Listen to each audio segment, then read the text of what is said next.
नमस्कार साथियों, आप सभी का स्वागत है आपके चैनल साइलेंट क्लास नोट्स में। तो साथियों, आज के इस वीडियो में हम जूनियर असिस्टेंट 1264 की बात करेंगे, क्योंकि टाइपिंग दिए हुए आपको 1 महीने से ऊपर हो चुका है और अब जो इंतज़ार की घड़ी है वो आपकी शीघ्र ही समाप्त होने वाली है, क्योंकि इसका परिणाम आपको मार्च माह में देखने को मिल सकता है। जैसा कि आयोग ने कहा है कि इस परीक्षा को होली से पहले पूर्ण कराने की उनका जो संकल्प है वो कितना कारगर होता है वो आपको आने वाले दिनों में दिखाई देगा। तो साथियों, हम देखेंगे इस वीडियो में कि जूनियर असिस्टेंट 1264 की फाइनल कट ऑफ कितनी होगी, कितने लोगों को डॉक्यूमेंट के लिए कॉल किया जाएगा, और जिस किसी ने भी जूनियर असिस्टेंट 5512 और 3284 के लिए फॉर्म फिलअप किया है तो उनके लिए सूचना ये है कि छात्रों के लिए एक महत्वपूर्ण सूचना है। जो छात्र यूपी ट्रिपल की भर्ती जूनियर असिस्टेंट की तैयारी कर रहे हैं, वे सभी छात्र चक्षु प्रकाशन द्वारा प्रस्तुत की गई इस बेस्ट प्रैक्टिस बुक को ले सकते हैं। प्रश्नों का प्रारूप आयोग स्तरीय है एवं विस्तृत व्याख्या के साथ है। यूपी ट्रिपल के परिवर्तित पाठ्यक्रम में यूपी जीके को शामिल किया गया है। उसके महत्व को समझते हुए चक्षु प्रकाशन ने यूपी जीके की पुस्तक प्रस्तुत की है। ये दोनों पुस्तकों का कॉम्बो पैक आपके लिए उपयोगी साबित हो सकता है। चक्षु प्रकाशन द्वारा अन्य परीक्षाओं की पुस्तकें भी उपलब्ध कराई जाती हैं, जो सभी पुस्तक विक्रेताओं के पास उपलब्ध हैं, और ऑनलाइन बुक ऑर्डर करने का लिंक डिस्क्रिप्शन बॉक्स में दिया गया है। तो साथियों, इस वीडियो में हम जूनियर असिस्टेंट 1264 की जो फाइनल कट ऑफ होगी उसको हम एक नए तरीके से प्राइवेट टेक्नोलॉजी के थ्रू एनालाइज करेंगे और देखेंगे कि कितने मार्क्स पर आप सुरक्षित हैं और कितने मार्क्स पर आपको डॉक्यूमेंट वेरिफिकेशन के लिए बुलाया जाएगा और फाइनल कट ऑफ कितनी रहेगी। तो साथियों, उसके लिए आपके सामने कुछ बिंदु मैं आपके सामने रखना चाहूँगा। जैसे कि आपने देखा था कि रिटर्न एग्ज़ाम में काफ़ी आमूलचूल परिवर्तन हुआ। जैसे कि आप देखेंगे कि पेपर डिफ़िकल्टीज़ है, पेपर काफ़ी डिफ़िकल्ट था, सिलेबस चेंज हो गया था और पेपर का जो सेक्शन थी उसमें वैरायटी में भी परिवर्तन हुआ। पहले 3 सेक्शन पे पेपर होता था, इस बार 5 सेक्शन हो गए। फिर नेगेटिव मार्किंग भी हो गई। और अगर हम बात करें टाइपिंग टेस्ट की तो उसमें भी अब देखेंगे कि नेगेटिव मार्किंग हुई थी। दोनों स्तरों पर देखें तो नेगेटिव मार्किंग देखने को मिली। और जो इंग्लिश का पैराग्राफ था उसमें जो अनुभवी टाइपिंग करते हैं कैंडिडेट, उनको भी काफ़ी डिफ़िकल्टी फेस करनी पड़ी और कीबोर्ड से संबंधित भी मुश्किलें देखने को मिली और जो एक्सपीरियंस्ड कैंडिडेट थे वो होपलेस हो गए थे। इसका मतलब है कि अगर कोई विद्यार्थी हिंदी में पास हो रहा है और इंग्लिश में फेल हो रहा है, इसका मतलब है कि वो कैंडिडेट पहले टाइपिंग में पास हुआ होगा, उसको अनुभव रहा होगा। क्योंकि कोई हिंदी कर सकता है तो जाहिर सी बात है कि वो इंग्लिश में भी टाइपिंग कर सकता है। और ऐसे अगर एक्सपीरियंस होल्डर फेल होते हैं इस एग्ज़ाम में तो कट ऑफ का अंदाज़ा आप लगा सकते हैं।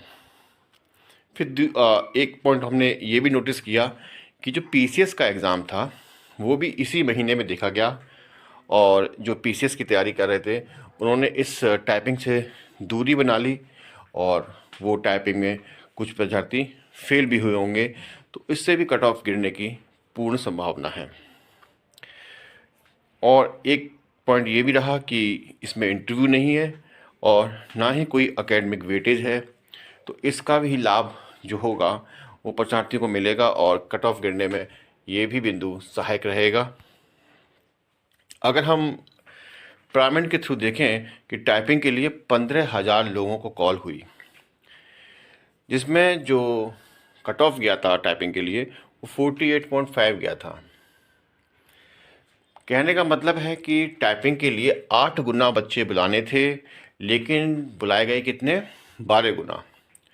तो कहीं ना कहीं ऐसा कोई ना कोई लेवल रहा होगा जहाँ पर एक मार्क्स पर काफ़ी बच्चे रहे होंगे, जिस कारण से इनको 8 की जगह 12 गुना बच्चे बुलाने पड़े।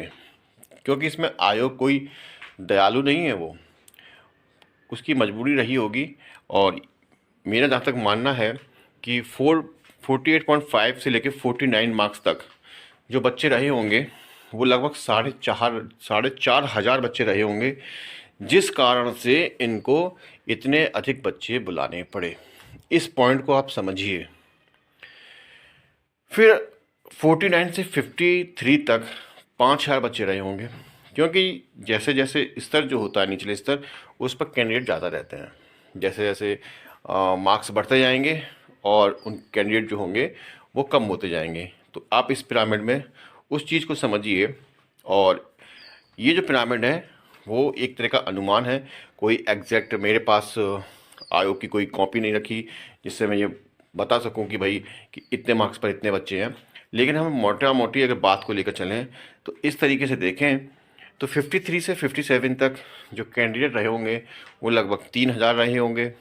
57 से 62 तक 2,000, और 62 से 69 तक 1,000, और 70 प्लस वाले बच्चे बहुत ही रेयर होंगे। फिर भी हमने 300 प्लस मान लिए हैं। तो कुल मिलाकर 15,000 बच्चों को टाइपिंग के लिए कॉल हुआ।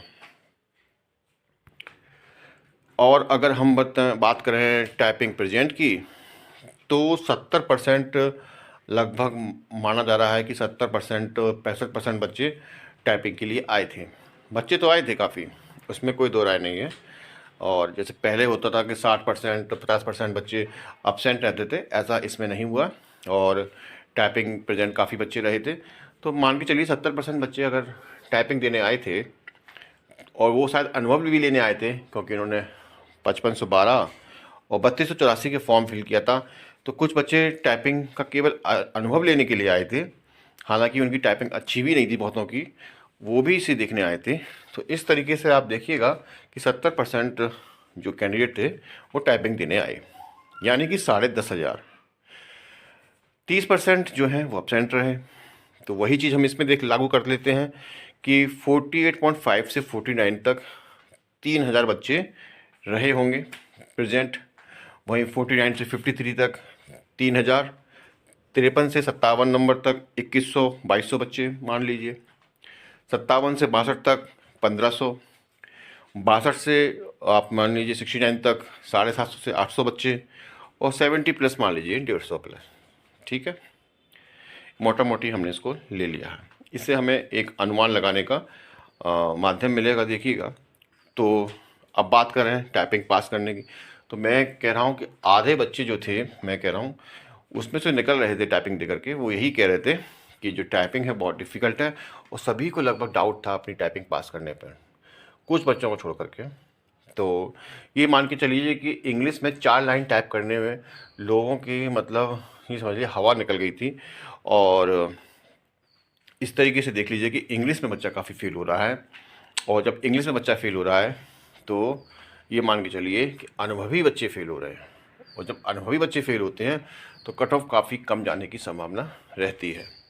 अब मान लीजिए कि अगर टाइपिंग में 50% पास होते हैं तो 5500 से लेकर के 6,800 या 7,000 मान लीजिए 10,500 में से, तो ये रहेगा कि 48.5 से 49 तक 1,800 से लेके 2,000 बच्चे रहेंगे, और 49 से 53 तक 1,800 से लेकर के 2,000, और 53 से 57 नंबर तक 1,000 से 1,200 बच्चे, और 57 से 62 मार्क्स के बीच में 600 से 1,000 बच्चे रहे होंगे।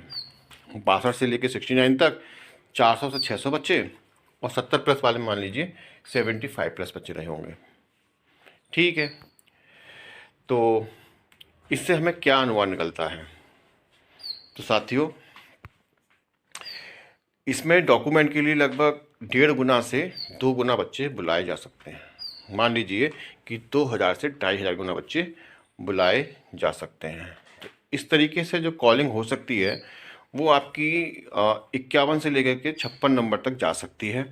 और आप देख सकते हैं कि जो पिरामिड में जो 2,000 से 2,500 का जो आंकड़ा बन रहा है वो इसी लाइन के अंदर है कि 51 से लेके 56 तक मिनिमम कॉल जा सकती है, डॉक्यूमेंट वेरिफिकेशन के लिए बुला सकते हैं 51 से 56 तक। और अगर फाइनल सिलेक्शन की बात करें तो उसमें 1896 से गलत लिख गया है, ये लगभग 1264 होना चाहिए था। तो जो फाइनल सिलेक्शन का जो कट ऑफ आएगा वो 1264 बच्चों के लिए आएगा। तो उसमें जो कट ऑफ रहने वाली है वो कहाँ तक रहेगी, तो ऊपर के जो 1250 बच्चे बुलाए जाएंगे उनमें अगर आप देखिएगा कि जो लेयर है ना 57 वाली, इससे भी नीचे जा सकती है कट ऑफ। अगर हम अगर देखें 400, 600, 1000 जो लोएस्ट बॉटम है उसमें अगर देखें तो आप देखेंगे कि ये 53 नंबर से टच कर सकता है, कोई डाउट नहीं इसमें। लेकिन मैं फिर भी मान के चल रहा हूँ कि ये एग्जैक्ट कॉपी नहीं है, तो इस तरीके से मान के चलिए हम 53 नहीं मान रहे हैं, हम 55 मान रहे हैं। और मैक्सिमम अगर बच्चा पास होता है तो ये मान के चलिए कि ये 60 नंबर को टच करेगी, क्योंकि 70 नंबर वाले बच्चे अगर 75 रहे होंगे, वैसे तो नामुमकिन है क्योंकि ये पेपर ही ऐसा था कि 70 मार्क्स वाले बच्चे बहुत ही रेयर रहे होंगे, फिर भी आप मान के चलिए। तो मोटा मोटी कहने का मतलब यही है कि जिनके 55-56 हैं उनका सिलेक्शन हो सकता है, इसमें कोई डाउट नहीं है। लेकिन जिनके 60 मार्क्स हैं वो भी खुशी मना सकते हैं, क्योंकि 60 मार्क्स वालों का सिलेक्शन लगभग संभव है, इसमें कोई डाउट नहीं है। आप देख सकते हैं पेपर की डिफ़िकल्टी, पेपर का सिलेबस चेंज हुआ, फिर टाइपिंग चेंज हुई। तो ये जो इन आमूलचूल परिवर्तन के कारण ये टाइपिंग का जो स्कोर है, जो कट ऑफ है, वो आपको गिरता हुआ देखने को मिलेगा। और जिनके भाई 60 से ऊपर हैं उनको तो पता ही होगा खुद ही कि वो लोग सेफ जोन में हैं, बशर्ते कि उनकी टाइपिंग निकल जाए। और जिनके 60 प्लस हैं वो निश्चित रूप से अपने डॉक्यूमेंट की तैयारी कर लें, क्योंकि किसी का कास्ट सर्टिफिकेट नहीं है, किसी के पास डिग्री की नहीं है, तो वो चीज़ें हम अपना बंदोबस्त कीजिए, क्योंकि ये सब चीज़ें आपको डॉक्यूमेंट में मांगी जाएंगी, तो आप उसकी व्यवस्था करके रखिएगा। और अगर हम बात करें जूनियर असिस्टेंट 3284 की, तो भाई उनके लिए मैं वीडियो बना चुका हूँ। जिनके 20 से 25 मार्क्स हैं वो सुरक्षित हैं, उनका पैड कट ऑफ सुरक्षित है और उनको निश्चित रूप से शॉर्ट लिस्ट किया जाएगा और वो अपनी तैयारी चालू कर दें, स्टार्ट कर दें। और अगर बात करें जो लोग जूनियर असिस्टेंट 5512 और 3284 की तैयारी कर रहे हैं, तो कहने वाली बात है कि जूनियर असिस्टेंट 5512 की जो लिखित परीक्षा है वो कब तक हो सकती है, तो ये है कि मार्च का लास्ट महीना या अप्रैल में आपको ये परीक्षा देखने को मिलेगी, क्योंकि 2.5 लाख से अधिक बच्चों की परीक्षा होनी है और उसके लिए काफ़ी परीक्षा केंद्र बनाए जाएंगे और महाकुंभ के चलते ये संभव नहीं है। तो आप ये मान के चलिए कि 26 फरवरी तक तो कोई दिक्कत नहीं है, उसके बाद ही ये परीक्षा होगी और उसके बाद आप देखेंगे कि बोर्ड की परीक्षा होंगी। तो ये सब बिंदुओं को देखते हुए हमें कह सकते हैं कि अप्रैल माह में आपको ये परीक्षा देखने को मिल जाए। तैयारी रखिएगा और कितना स्कोर सेफ होगा, तो ये पॉइंट जो है वो ये तय करता है कि पेपर का लेवल क्या रहेगा। अभी आपने देखा कि 1264 जो जूनियर असिस्टेंट की भर्ती आई है उसमें पेपर का लेवल ये रहा कि 60 नंबर टच करने में लोग जो है बहुत डिफ़िकल्टी फेस कर रहे थे। तो वो ये तय करेगा कि 5512 का जो पेपर है वो डिफ़िकल्ट होगा या आसान होगा। लेकिन अभी तक जो परीक्षाएं हुई हैं जनवरी माह में, उसमें जो भी पेपर हुए हैं वो सब डिफ़िकल्ट हुए हैं। तो आप अपनी तैयारी को इस स्तर तक ले जाएं कि डिफ़िकल्ट पेपर में भी आप एक उच्चतम स्कोर हासिल करें, क्योंकि ये कोई नहीं कह सकता कि कितना स्कोर सेफ होगा। लेकिन फिर भी कहने का मतलब है कि 70% से ऊपर पेपर आपको करना ही चाहिए, चाहे भर्ती कितने भी पदों के लिए आए। क्योंकि अब जो जूनियर असिस्टेंट के लिए जो कैंडिडेट आ रहे हैं वो काफ़ी होशियार आ रहे हैं और अच्छी खासी बड़ी बड़ी तैयारी करने वाले आ रहे हैं। और रही बात टाइपिंग की, तो टाइपिंग भी सीखना कोई आज के समय में कोई बड़ा मुश्किल काम नहीं है, क्योंकि इतना समय मिल ही जा रहा है कि 2-3 महीने के अंदर वो टाइपिंग हासिल कर रहे हैं। लेकिन जिस तरीके से टाइपिंग में भी जो परिवर्तन आया है वो इसीलिए आया है कि कैंडिडेट जो हैं वो टाइपिंग बहुत आसानी से कर रहे थे। पिछली ड्यूरेशन में हमने देखा भी था। तो इस बार आपको दोनों स्तरों पर डिफ़िकल्टी फेस करनी पड़ेगी। तो लिखित परीक्षा में आप अच्छे से अच्छा स्कोर कीजिए और उसके लिए आपको बस 2 ही काम करने होंगे। अधिक से अधिक टेस्ट सीरीज़ करिए, जिससे आपको मूल्यांकन होगा कि आपका कौन सा सेक्शन वीक है और उस सेक्शन पे फिर आपको काम करना है। फिर उसके बाद आपको फिर से टेस्ट सीरीज़ देनी होगी, यानी कि टेस्ट सीरीज़ के 2 लेवल होंगे। एक पहला मूल्यांकन के लिए और दूसरा आप कितने स्कोर को टच कर रहे हैं। आपका टारगेट होना चाहिए 80 से 90% आपके क्वेश्चन जो हैं वो सही होने चाहिए। और जिस सेक्शन में सबसे अधिक अंक लाए जा सकते हैं, जैसे कि हिंदी, कंप्यूटर और आपका रीजनिंग, इसमें आप अच्छे अंक ला सकते हैं। तो कोशिश कीजिए कि आप उसको 95 से 100% सही करें। और रही बात रीजनिंग की, तो उसमें कितना भी आप स्किल आप हासिल कर लें, लेकिन फिर भी 1, 2, 3 क्वेश्चन आपके गलत होंगे ही होंगे। रही जो आपकी जीके की बात, तो जीके में भी यही बात रहती है। आप कितना भी पढ़ लीजिए, उसमें थोड़ी बहुत कमी रह ही जाएगी। यूपी जीके की भी अगर बात करें तो उसमें भी यही रहता है कि आप कितना भी पढ़ लें, क्वेश्चन आपके कुछ ना कुछ गलत होंगे। तो जो मैंने आपको बताया था कि कंप्यूटर और हिंदी ही एक ऐसा है जहां आप मतलब 100% दे सकते हैं, तो उस पर ज़्यादा जोर लगाएं। और इस तरीके से हमको इस बात का भी जवाब मिल गया कि सबसे ज़्यादा महत्वपूर्ण सेक्शन कौन सा है। जैसा कि हमने बात करी थी कि हिंदी और कंप्यूटर पर आप ज़्यादा जोर लगाइए, अपना 100% देने का प्रयास कीजिए। तो साथियों, आपको ये वीडियो कैसा लगा? अगर अच्छा लगा हो तो लाइक ज़रूर कीजिएगा, क्योंकि बड़ी मेहनत से वीडियो बनता है, समय देना पड़ता है, एनालाइज करना पड़ता है। और मेरा ये दायित्व है और मैं ये समझता हूँ कि आपके सामने जो चीज़ प्रस्तुत की जाए वो सबसे सर्वश्रेष्ठ हो। तो साथियों, वीडियो को लाइक करें, अपने साथियों में इसको शेयर करना ना भूलें, क्योंकि आपके लाइक करने से मोटिवेशन मिलता है और अगले वीडियो बनाने की प्रेरणा भी। और जिस किसी ने भी इस चैनल को पहली बार विजिट किया हो तो सब्सक्राइब ज़रूर कर लें, क्योंकि अगली बार हम ऐसा ही वीडियो आपके सामने लेके आएंगे जो आपकी सफलता के लिए योगदान ज़रूर देगा। तो साथियों, मुझको दीजिए इजाज़त। नमस्कार।